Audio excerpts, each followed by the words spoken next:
All right, welcome back to Photoshop. So today we're going to take a look at a couple of different things. One is optimizing an image. Two is the info palette. And then three, just in general, is the question that stems from this. I get this from students all the time and people wanting to know, well, how can you know by looking at an image? Well, first and foremost, it's experience. I've been doing it for 30 years. I'm used to looking at an image on a computer monitor. Mine is calibrated, which is key. So I kind of have an idea of where it should be to look correct. I also am using the info palette down here, and I'm also looking at the histogram inside of levels, curves, or anything where it's available. So today I'm going to show you how to optimize an image, quickly how to use the info palette. Now I have a whole video on just the info palette. It's worth watching if you haven't seen it. And what I'm looking for or looking at on specific images to tell if they're in the right spot or not.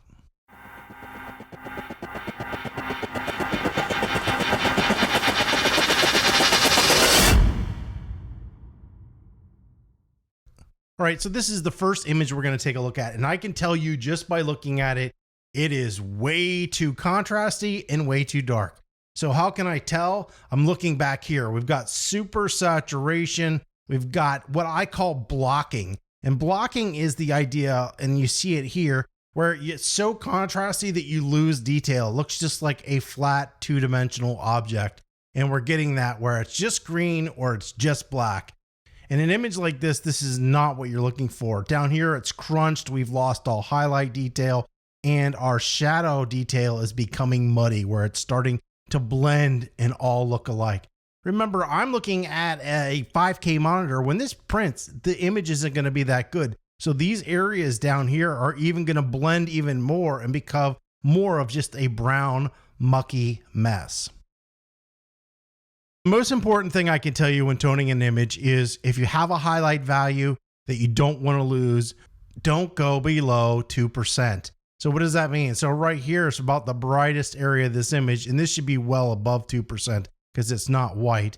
And if we look down here at this K value when I'm hovering over it, you'll see this is at about 17%, which might be a little bit dark, but it's not over 2%. If we go over here to this specular highlight, notice we're down to 2%. I had it there just a second ago. So that's 2%, 5%. I have mine reading a sample of a variety of pixels around it, so it's not getting a perfect reading. And then if we go to the blacks here, notice we're at 100% black there, we're at 100% black there, we're at 100% black there, and we're at 99% black there. That's just way too contrasty. I actually like to have my blacks about 95%, not 100%. They don't hold up. They don't need to be that dark. Nothing prints that dark, so there's no reason to have it there. Let's take a look at some options that I would look at when toning an image. Now this image is way too dark, and if it came across me like this, the first thing I would do if this was my own raw files, I'd throw this back in to Adobe Camera Raw and fix these issues there. Now we're going to assume that we don't have raw or whatever it is. We're going to fix them here. Working in RAW is a little bit different than working in Photoshop. You don't have an info palette. You have a histogram with some numbers on it, but it's not as efficient and as good as the info palette. But it does help you kind of get your image in the right spot. It helps to be calibrated because you can do it more visually than numerical. The cool thing about numerical is it doesn't matter if your monitor is calibrated, the right brightness or whatever. If you understand how to read it, you can use the number system to be pretty accurate without having a calibrated monitor. What we're going to do is we're just going to do some curves, and I'm not doing an adjustment level. I'm just bringing up the curves so we can see our histogram. So what is this telling me? So if we assume this is our midtones, this is our highlight area, and this is our shadow area, look at all the data and information in this. And you can see we've got this huge spike right on the corner. That is because of the high contrast that we have.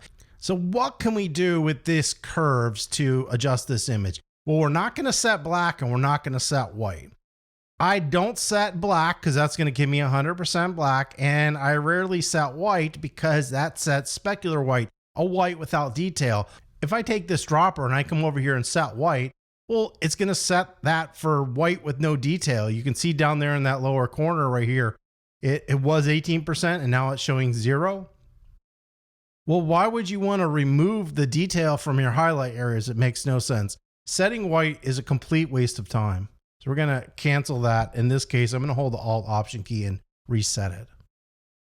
The main thing I'm going to want to do with this is open up the contrast. That's the main issue, is that our contrast is too dark. And then I'm going to take it right here and I'm just going to open up my shadow areas and I'm going to add another curve so this part remains unchanged. So we're just opening up this area a little bit here. Now it's still too contrasty and oversaturated, but that's a quick, simple way to start adjusting and getting some information back. You do not want to start toning your image that contrasty. You can add that contrast or pop in the end. You're better off keeping it flatter because you can get smoother gradations and toning when you're on the flat side versus the contrasty side. So let's take a look at another image here. And we've got this wire mesh. So I'm going to bring up the curves again so we can see that histogram. And this is what we're going to call of optimizing your histogram. So if you notice the data, and I'll bring this right here in the center, nothing is from here to here. There's no data. And there's no data between here and here. So we want to slide this little slider over to where it starts to go up in the histogram. However, I'm not going to slide this one over like I normally would because we don't have any whites. We just have grays. So I don't want to optimize my white because I don't want to make my grays too bright. By sliding this over, I'm optimizing my histogram. We're sliding this over, so we're starting to deal with where data is. There's nothing here. So if you're adjusting stuff in this space, nothing's going to happen. Well, why isn't it going to happen? Because there's no data there. The data is where we see all this information. So I'm sliding this over. This is increasing the contrast a little bit when I do this. So I could slide this over and move this up if I want to keep that contrast flat. So the person who toned this, once again, toned this way too contrasty. It's starting to block up down here. It looks horrible. If we bring this back to where we can see, you can see this is just too contrasty and won't hold up. So we're going to bring this over and I'm going to actually slide this up because it's too contrasty. You can also optimize your histogram by doing a little quick key. So you're going to hold the Alt and Option and I'm going to slide this and this. So if I hold my Alt and Option, as soon as I slide it, notice the screen goes totally black and I'm going to slide this back out of the way. As soon as the detail starts to appear where the histogram is, you're going to start to see little specks of color. Right? So that's where it's showing, hey, this is where the detail or the image starts in the highlight areas. Remember, I don't want to actually optimize my highlights in this image, so we're not going to do that. So I'm going to do the same thing over here. Now, when I'm doing this, notice the screen is totally white. And as soon as I get to where detail is, we'll start to see some color pop up. So that's optimizing holding the Alt Option key. So that's going to be the option on the Mac, Alt on a PC. And so we want to go right to where it starts to bring up just one little speck. In this case, because there's so much information, I don't want that to be totally black. I'm just going to back it off a little bit. So that looks pretty good. So I'm optimizing that image. Remember, I want to flatten this out, so I'm going to move it straight up. And that's how you optimize an image in Photoshop, just to kind of get you in the right area to start toning your image. So let's go ahead and get rid of this because we're not going to use it. So we're going to take a look at this guy right here. And we've got this in the background. And if I read that value right now, and I'm looking down here at that K value, it says 26%. I'm also can look at the RGB numbers. And what we can see there is it is 185, 188, and 194. So it's a little bit blue. We can tell by that higher number, meaning that it's blue. So if I want to get that closer to a neutral color, I can do one of two things. One, in curves, you can use this middle pointer. This will give you a neutral color. So it's trying to give you a neutral color. It doesn't always get it exactly right, but it's trying to make that color neutral. So if you look down here is what it's going to say is what it was, and then it's going to give you a second reading all the numbers are going to be the same basically. When they're all the same, you know that that is a neutral color balance. Well, that gives you a neutral color balance, but it doesn't compensate for the Kelvin temperature that you were shooting in. So a lot of times it's going to mess the image up that we're seeing right here. This is a little bit of a cool color temperature. So clicking that little T really isn't going to help us that much. So I'm going to go ahead, hold the Alt Option, click Reset, and go back to where we were. I actually prefer this, but we don't want to use this much blue in the image. So the second thing I could do is just bring up color balance. So we'll hit Command B, bring up the color balance. If we want to just warm this image up a little bit to get rid of some of the blue, we're just going to go the opposite way. Now I could do this in the midtones, the shadows, or the highlights, anything that I wanted. So if I want to do it some in the highlights, I can come here and click this so it affects the highlights a little bit more. And we can go to midtones and take some of this out. And now if I read that, you can see we're much closer to a neutral color than we were before, but it's not super saturating and making this totally yellow as we did before. So I'm using a number system. I'm assuming that this is a neutral color. I don't know if this is a neutral color, but I'm assuming that this is a neutral color. That's the only way that something like this works. So let's go back and into curves. And we can see once again, we need to optimize this image. Now remember, if we start here, that is for pure white, white, white. We don't always want pure white. So sliding this up to the histogram is going to give us pure white. I can come in here and read this. I want to make sure that my brightest area of my image doesn't go below 2%, because if I go 2%, it's going to have a difficult time holding the highlights. But that looks pretty good. So we are at about 19% there, and we're about 10% there. So this looks pretty good. Actually, I'm pretty happy with the optimization of this. Now I can hold that Alt or Option key and slide this, and you can see that the image data is starting to come up as soon as I press it. So that means that right here on that watch, it's already blown out, or we've already got some highlight detail. So I'm just going to bring this up a little bit. And it looks like his teeth are a little bit blown out as well. We're going to leave that for right now, but basically we're optimizing that. In this case, I backed it off a little bit because I can tell in the teeth and in the watch face, it's already reached its clipping point. We're going to go over here to the block. I'm going to hold that Alt and Option. I'm going to slide this over until I start getting data up here. All right, so we're getting that data to appear. And then I'm just going to back this off just a little bit so we don't get too contrasty. Because remember, I said you don't want to tone too contrasty. You're better off toning too flat. You're going to get smoother tonal gradations. I personally will only bring the histogram up in the black if it's really, really flat, like so flat that it looks horrible like this.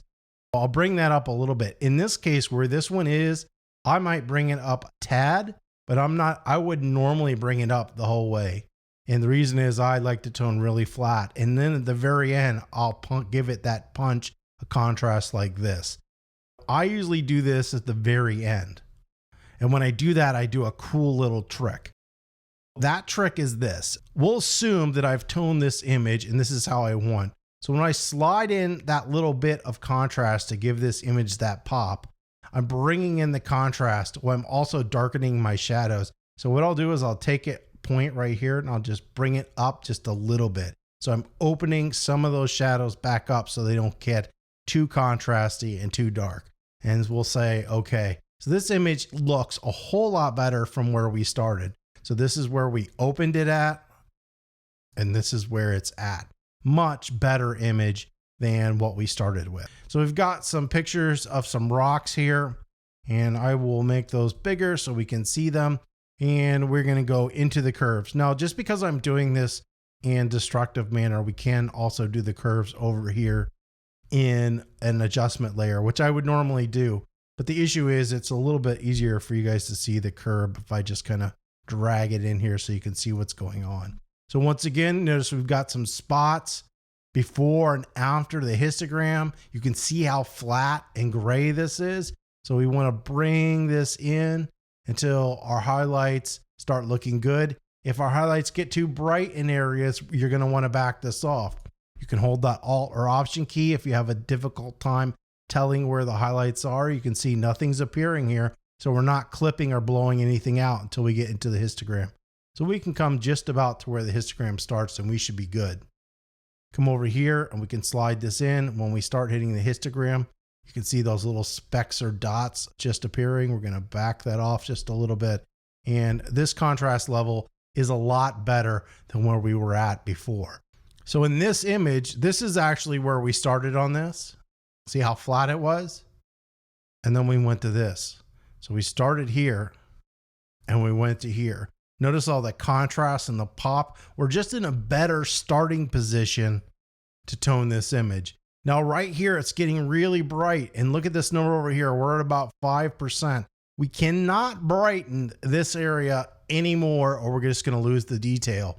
What happens when you print this without detail is it just shows up as a big white spot on a print.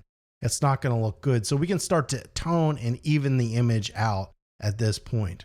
For an image like this, I would definitely darken this area of the rock a little bit. It's the brightest area. We don't want the brightest area to be the bottom edge down here. It should be brighter in here. So we can come in here and even some stuff out. Notice that we do have some color cast. So if I go over here, you're going to see that we got the 176 really high. That means that this is super cyan. If I go up to here, it should be crazy cyan. But we can tell that it's a little bit cyan in the image down there. And we've got a little bit of cyan here as well. But because it's an overcast day, that makes sense. We can see that cyan in the image. Well, that is how you optimize, read the info palette, and look at the histogram to help get your image in a good starting point.